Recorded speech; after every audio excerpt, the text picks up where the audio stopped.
Hey there, and welcome to Thinklish, easy English for curious minds. I'm Matthew. Today's episode is a little different. It's not about travel, or shopping, or small talk. Today we're talking about something harder, something that happens more often than it should.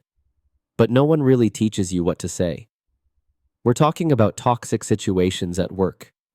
When someone, maybe a manager, a coworker, a client, or even a customer, crosses the line, blames you for things that aren't your fault, pushes you to do work that's not yours, speaks to you with disrespect, or acts like you have no right to say no. You might feel small, trapped, silent, maybe even like crying. But this episode is here to remind you, you are not powerless. You have words, and those words matter. Let's learn how to use them. When your manager pushes you too far. Let's start with a common example. Your manager comes to you and says, "Can you finish this task today? Karen didn't do it, so I'm asking you." You already have too much on your plate. You know it's not your responsibility. But what do you say? Here's what most people do. They smile, nod, say yes, then feel awful. Maybe cry later, maybe burn out, maybe start hating their job. But here's what you can do instead. Say clearly, "I understand this is urgent, but this isn't part of my usual responsibilities. I can help if I finish my own tasks first, but I can't promise today." This seems like something Sarah should be handling. Has she been spoken to about it?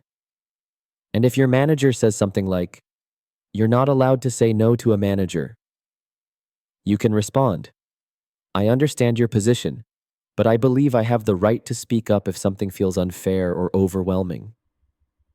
Saying no isn't disrespect. It's a request for a respectful conversation. I'm not refusing to do my job.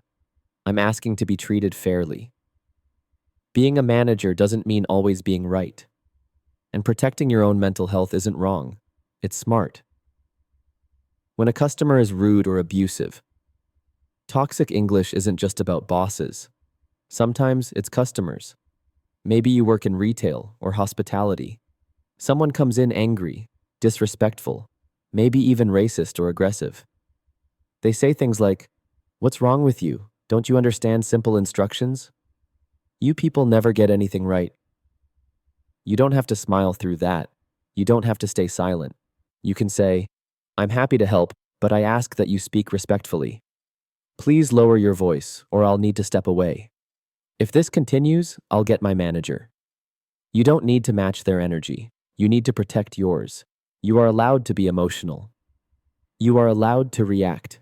Because when someone treats you like that, it's like spitting in your face and saying, "Oops, didn't mean to," with a smile. That doesn't erase the harm. So if your hands shake, your heart races, you are still in control. Let your English carry the boundary. You have every right to speak. When you start to feel emotional, let's be real. Toxic people, especially those in power, sometimes want you to break.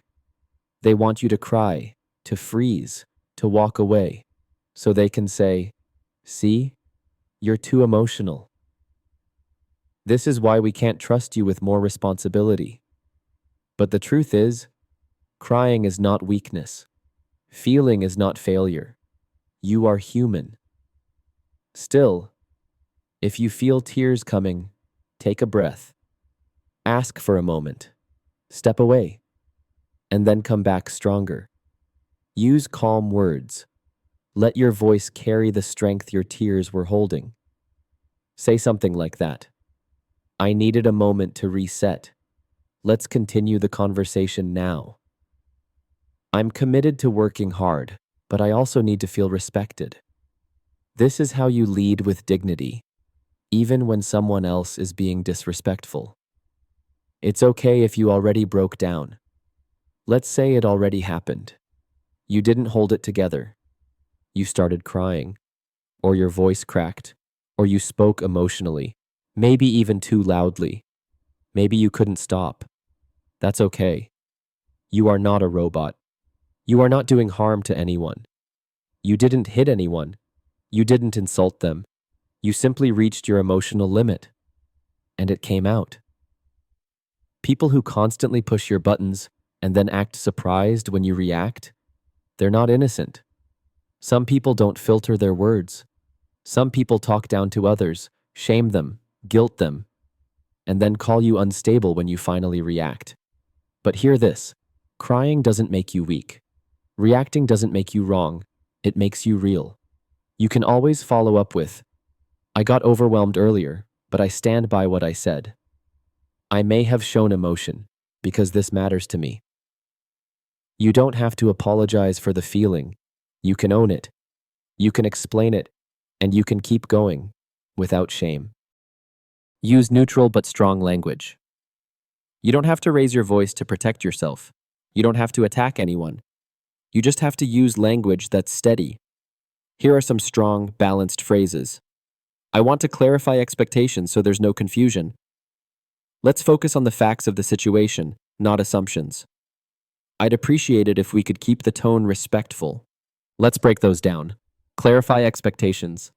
Make sure we both understand roles and deadlines. Focus on facts. Don't blame or speculate. Talk about what actually happened. Keep the tone respectful. Stop shouting, rolling eyes, or being sarcastic. These phrases give you power without creating more conflict. If someone crosses a personal line, let's say your manager says something passive-aggressive or sarcastic or personal. Something like, wow, you finally finished that report. Took long enough. It hurts. It's unfair. What do? You could freeze, or you could respond calmly. Say it. I'm open to feedback, but comments like that feel unprofessional. If there's a concern with my work, I'd prefer we discuss it directly. And if it continues, write it down, document it, report it. But in the moment, speak, even if your voice shakes. Vocabulary for standing your ground. This isn't part of my usual responsibilities. Use this when someone is trying to give you a task that clearly belongs to someone else. Example. I understand it's urgent, but this isn't part of my usual responsibilities. Has Karen been asked to handle it? I'll do what I can after my main tasks. This lets you say, not now, without fully rejecting the request. Example. I'm working on 2 reports right now, but I'll do what I can after my main tasks. Has she been spoken to about it? Use this to redirect responsibility without sounding aggressive. Example.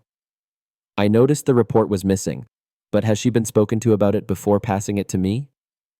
Let's focus on the facts. Say this when the conversation becomes emotional, accusatory, or vague. Example. Let's focus on the facts. The deadline was Friday, and my part was submitted on time. I needed a moment to reset. A dignified way to return after becoming emotional. Example. Thanks for your patience. I needed a moment to reset. Let's continue. I'd prefer we discuss it directly. Use this when someone is speaking around the issue, being sarcastic, or gossiping. Example. If there's an issue with how I work, I'd prefer we discuss it directly. You're allowed to say no. Say this to yourself, or to a teammate, when the pressure becomes unreasonable. Example. Just because he's the manager doesn't mean he can overload you. You're allowed to say no. Please speak respectfully. Clear, calm boundary setting when someone becomes rude. Example. I'm here to help, but please speak respectfully. I'm not comfortable with that comment. Name the discomfort without escalating the conflict. Example. I'm not comfortable with that comment. It felt personal and unnecessary. Let's keep the conversation professional. A powerful way to shut down sarcasm, gossip, or disrespect. Example. Let's keep the conversation professional and stick to what needs to be done. These phrases don't make you rude. They make you resilient. You don't need to be loud to be powerful. You don't need to be perfect to deserve respect. If someone mistreats you, even if they're your boss or a customer, you are allowed to say, "That's not okay." You are allowed to draw lines, to speak firmly, to ask for fairness. And if anyone tells you you're too sensitive, remember, sensitivity is not weakness. Silence is not strength. Strength is saying something, calmly, clearly, repeatedly. You don't have to sound cold or robotic to be strong. You can speak even when your heart is racing, even when your hands are shaking, even when the tears are falling. That's real strength, showing up and using your voice anyway. And every time you speak up, even if it's hard, you become stronger. If this episode helped you, please like, subscribe, and share it with someone who needs to hear it. This was Thinklish. I'm Matthew. Talk to you soon.